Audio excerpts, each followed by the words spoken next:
కేశినేని నవీన్ ఇక 2 తెలుగు రాష్ట్రాల్లో సంచలనమైనటువంటి ఒక కేసు మీ ముందుకి తీసుకురాబోతున్నారు.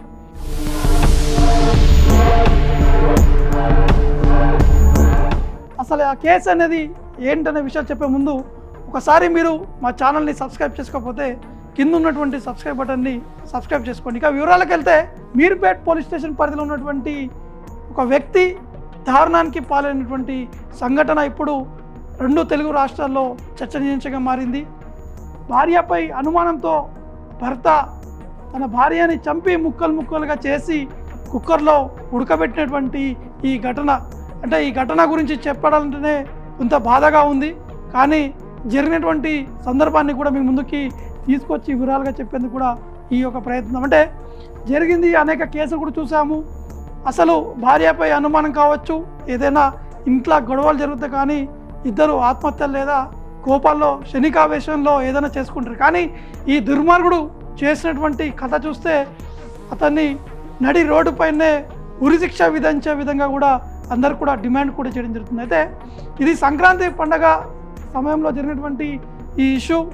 ఇద్దరు భార్యాభర్తలు గొడవ పడినట్టు కూడా అక్కడ ఉన్నటువంటి సాక్షులు కూడా చెప్తున్నారు, అక్కడ ఉన్నటువంటి స్థానికులు కూడా చెప్తున్నారు. కానీ జరిగింది ఏంటంటే వీరిద్దరు కూడా ఒకటే గ్రామానికి చెందినటువంటి వారు. వీరిద్దరు కూడా 13 ఏళ్ళ కింద పెళ్ళయింది. మీకు చూస్తున్నటువంటి ఆ ఫోటోలో కూడా ఆ భర్త, ఆ భార్య, ఇద్దరు పిల్లలు వాళ్ళందరూ కూడా ఒక కుటుంబంలో ఉన్నటువంటి వారు. 5 ఏళ్ళ కిందట మీర్పేట్ పోలీస్ స్టేషన్ పరిధి కూడా చేరుకున్నారు, అక్కడనే ఉన్నారు. అక్కడ ఉద్యోగం చేసుకున్నటువంటి ఆ భర్త ఒక్కసారిగా క్రూరంగా మారినటువంటి పరిస్థితులు నెలకొన్నాయి.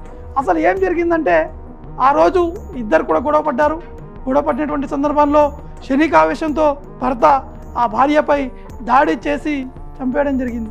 అయితే ఆ సమయంలోనే ఆ డెడ్ బాడీని ఏం చేయాలో అర్థం కాక దానికంటే ముందే పక్కా ప్లాన్ తోటి ఏం చేయాలి, ఏ విధంగా బాడీని బయటపడాలి, ఒకవేళ దొరకకుండా ఏ విధంగా ఉండాలనేది కూడా పూర్తి స్థాయిలో స్టడీ కూడా చేయడం జరిగింది. అంటే అతను ఏ కేస్ స్టడీ చేశారనేది కూడా అది కూడా చెప్తాను. అసలు జరిగినటువంటి సంఘటన ముందు చెప్తాను. ఇప్పుడు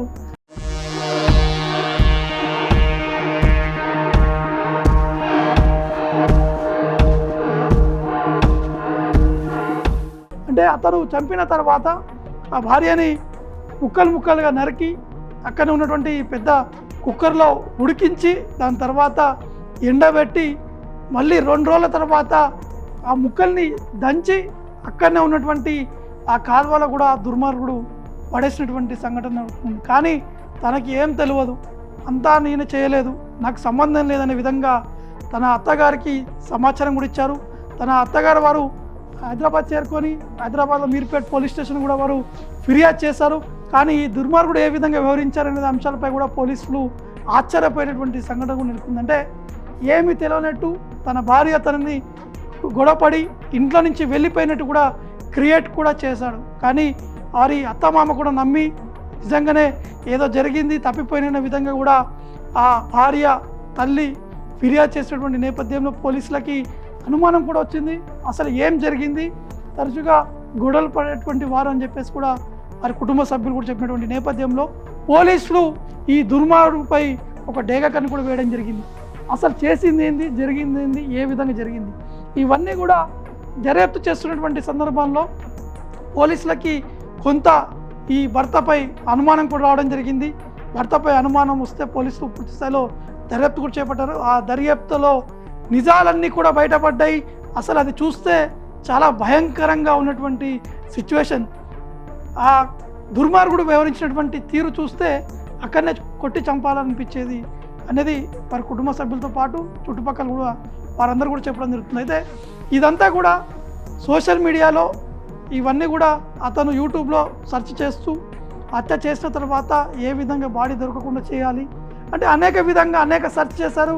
క్రైమ్ సీరియల్ కూడా చూస్తూ ఆ క్రైమ్ అక్కడ ఉన్నటువంటి పరిస్థితిని కూడా గమనిస్తూ ఆ విధంగా వ్యవహరించినట్టు కూడా పోలీసులు కూడా చెప్తున్నారు. కానీ ఈ దర్యాప్తు అనేది పోలీసులకి ఒక సవాల్గా కూడా మారింది. ఎందుకంటే అతన్ని అరెస్ట్ చేసిన తర్వాత అనేక ప్రాంతాల్లో అతను ఎక్కడెక్కడ ఆ బాడీకి సంబంధించినటువంటి ఆనవాళ్ళు పడేశారు, అక్కడ కూడా తీసుకెళ్లారు. కానీ అక్కడ తీసుకెళ్ళినటువంటి సమయంలో కూడా అక్కడ ఏమీ కూడా లేదు. అక్కడ కనీసం ఆ బాడీకి సంబంధించినటువంటి ఆ బురద కావచ్చు, ఆ బాడీకి సంబంధించినటువంటి ఆనవాళ్ళు కనీసం బొక్కలు కానీ ఏవి కూడా కనిపించకుండా అక్కడనే సమీపంలో ఉన్నటువంటి ఒక చెరువులో కూడా ఆ దుర్మార్గుడు కూడా పడేయడం జరిగింది. ఇప్పటికే పోలీసులు ఇంకా దర్యాప్తు చేపడుతున్నారు. దీనికి సంబంధించినటువంటి క్లూస్ టీమ్స్ కూడా ప్రస్తుతానికి ఆ నివాసానికి వెళ్ళి ఆ పూర్తి స్థాయిలో దర్యాప్తు చేపడుతున్నటువంటి సందర్భంలో భయంకరమైనటువంటి ఆ వస్తువులు కూడా అక్కడ కనిపించాయి. ఒక్కసారిగా పోలీసులు అవాక్కైనటువంటి సందర్భం కూడా నెలకొంది. పోలీసులు ఒక్కసారిగా అక్కడ చూసి ఇటువంటి సంఘటన ఎక్కడ కూడా చూడలేదు, మీరు ఇంత కిరాతంగా ఉన్నటువంటి ఈ వ్యక్తి ఎందుకు ఈ విధంగా తయారైన విధంగా కూడా పోలీసులు ఒక ఆలోచనలు కూడా రావడం జరిగింది. అయితే పోలీసులు ఇంట్లోకి చేరుకున్నటువంటి సమయంలో అక్కడ ఒక పెద్ద మొద్దు, మీరు స్క్రీన్ మీద కూడా చూస్తున్నారు, ఆ మొద్దు ఒకటి రౌండ్ కలర్లో ఉంది, రౌండ్లో ఉన్నటువంటి ఆ మొద్దు అక్కడ ఉన్నటువంటి పోలీసులు కూడా దర్యాప్తు కూడా చేపట్టడం జరుగుతుంది. ఆ మొద్దు అది మామూలుగా అయితే మటన్ షాప్లో మటన్ కొట్టడానికి వాడేటువంటి ఆ మొద్దు, అతని దగ్గర ఉన్నటువంటి కత్తి కూడా మటన్ షాప్ దగ్గర కొట్టేటువంటి ఆ కత్తి, అది మనకు క్లియర్గా కనిపిస్తుంది. అతను మద్యం సేవించి ఈ విధంగా వ్యవహరించాడనే విధంగా కూడా పోలీసు చెప్తున్నారు. మనకు కనిపిస్తున్నాయి ఆ ఇంట్లో ఉన్నటువంటి ఆ బాటిల్స్ కావచ్చు, ఆ మొద్దు కావచ్చు, అక్కడ ఉన్నటువంటి ఆ కుక్కర్ కూడా మనకి ఏ విధంగా ఉందో మనకి ఆ స్క్రీన్ మీద కనిపిస్తుంది. అంటే ఎంత పక్కా ప్లాన్ తోటి ఈ దుర్మార్గుడు వివరించినటువంటి తీరు చూస్తుంటే 2 తెలుగు రాష్ట్రాలే కాదు, ఈ వీడియో చూసినటువంటి వారందరూ కూడా వారిపై ఖచ్చితంగా ఉరిశిక్ష విధించాలి, నడి రోడ్డుపై అతన్ని శిక్షించాలనే విధంగా కూడా పెద్ద ఎత్తున డిమాండ్ కూడా వస్తున్నాయి. కుటుంబ సభ్యులందరూ కూడా ఆందోళన కూడా చెందుతున్నారు. అంటే ఇద్దరు ఒకే గ్రామానికి చెందినటువంటి వారు ఉన్నటువంటి నేపథ్యంలో చిన్నప్పటి నుంచి పరిచయాలు కావచ్చు, తర్వాత పెళ్లి జరిగింది. ఆ చిన్న పిల్లల ఫోటోలు కూడా చూస్తే ఎంతో బాధగా కనిపిస్తుంది. ఎంతో ఆ పిల్లల జీవితాలు ఏ విధంగా ఉన్నాయో ఒకసారి మనం అర్థం చేసుకోవచ్చు. ఆ ఫోటోలో చూస్తున్నటువంటి ఆ పిల్లలను చూస్తే ఎంతో బాధగా కనిపిస్తుంది.